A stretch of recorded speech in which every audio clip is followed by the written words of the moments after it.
Good afternoon. My name is Lora McDonald, and I was invited here to talk about how to be a Muslim woman. Well, when I first heard that title, I panicked, and as a researcher, I started interrogating everyone I knew around me. What should I say?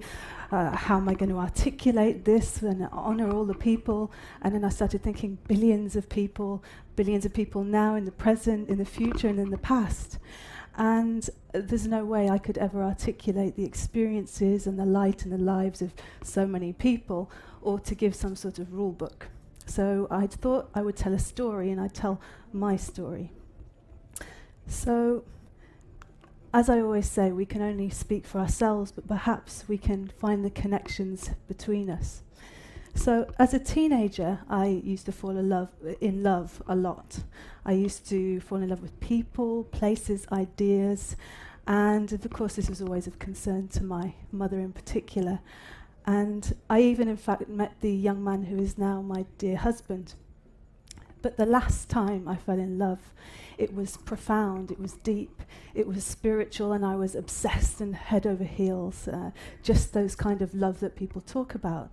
But what I had fallen in love with was Islam. So the kind of thing that really frightened my mother. And I said the words, La ilaha illallah Muhammad Rasulullah. Literally, there is only one God, God is God, and that Muhammad is his last messenger. And at that moment, I became a Muslim. I had said those words, I had believed that concept, and I understood. And that's what I thought. It's easy, I'm a Muslim, this is fine.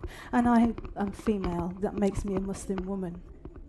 But then, that's when things started. And the voice of judgment and the voices of expectation came down upon me, and people started telling me about who I should be and who they thought I was.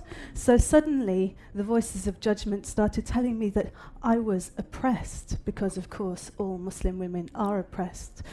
Or, for example, I deluded. I had come under some sort of false consciousness. I had started to submit not to God but to men, and I had voluntarily turned Turk, become Muslim, the things that people perhaps fear most. I was also considered to be suddenly dowdy. Why would a woman want to cover her beautiful body? Why would a young woman wish to wear a scarf or behave in certain ways when she's free to do other things as she sees fit? So this was almost like a mark against my own womanhood or femininity. And lastly, I was a disgrace. From some people's perceptions, I had given up my own culture. I had given up my nation, my sense of self. I was a traitor.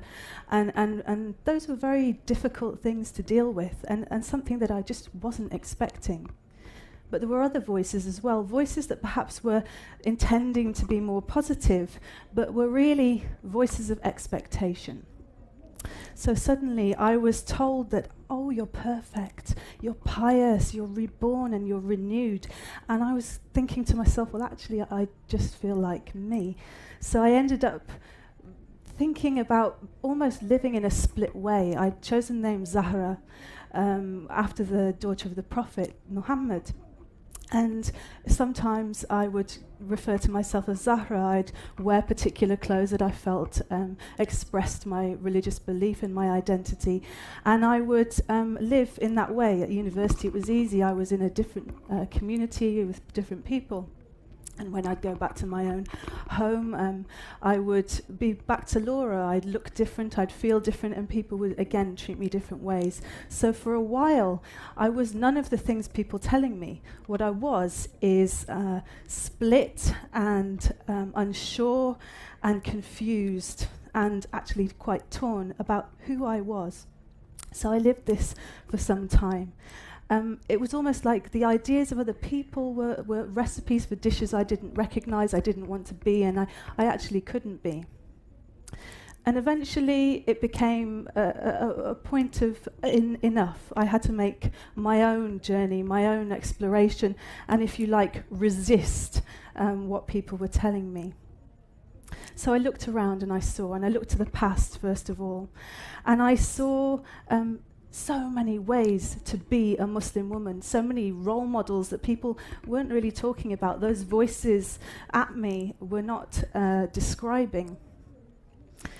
So in the past, there were people such as Khadija bint Khuwaylid, who was the love of the life of the Prophet, and the first person who converted to Islam after his experience of prophethood.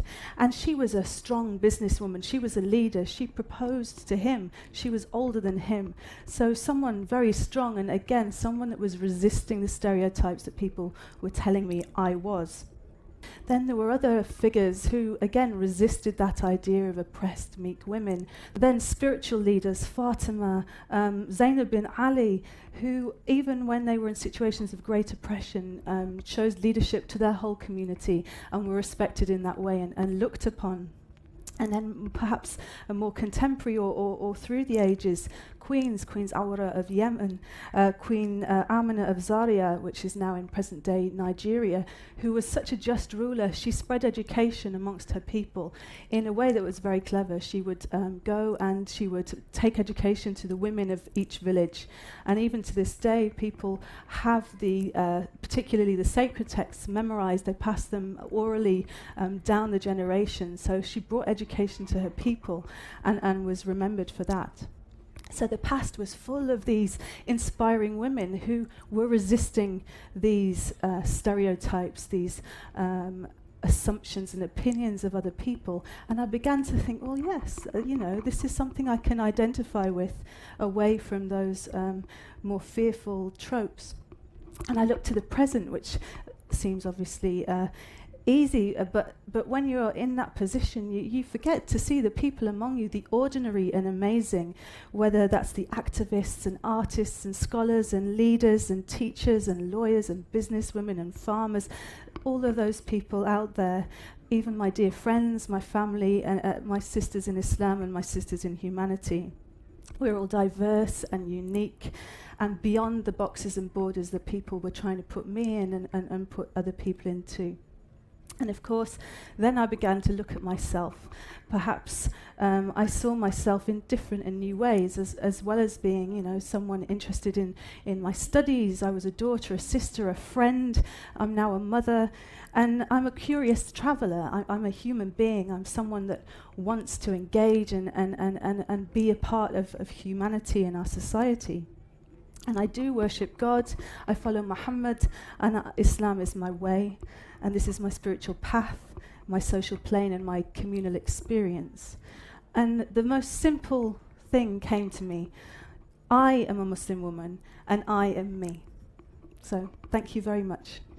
I hope that was helpful. Thank you.